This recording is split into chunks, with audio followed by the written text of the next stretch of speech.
Hello everyone, this is Amber with Story Chasing, and I'm bringing you a video today about how I installed my Sumo springs on my Hymer Aktiv 1.0 van and gained about an inch in the back and no height in the front.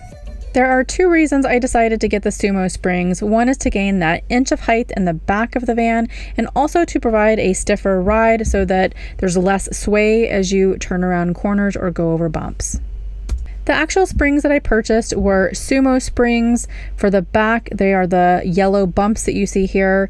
The number is SSR-313-54, and I'll put this in the description of the video. And then the front coil Sumo springs are CSS-1195. Sumo springs did a great job of providing detailed instructions so that we could install properly.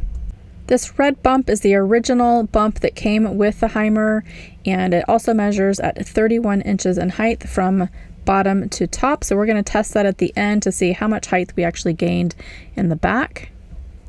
First, we're going to start actually on the front coil springs, and you can see he's trying to test it out here just to make sure it fits properly before he actually gets it seated. It's pretty tight in that area, so he had to jack up the vehicle and then remove the tire so that he could actually get in there and work with the spring and get it coiled around properly and then zip tied. And then next we'll go ahead and do the other side to make it all match, and then head over to the rear side of the vehicle to start on the bumps. To remove the bumps, you just need a flathead tool to put inside the notches of the existing bump and then give it a whack with your hammer, and it'll loosen up that bump so you can hand remove it. Next, Jacob is going to just make sure it fits properly before he actually installs the bump and applies the Loctite. So here you can see he's just testing it out to make sure everything screws in properly and is seated before we actually put the Loctite on the bump.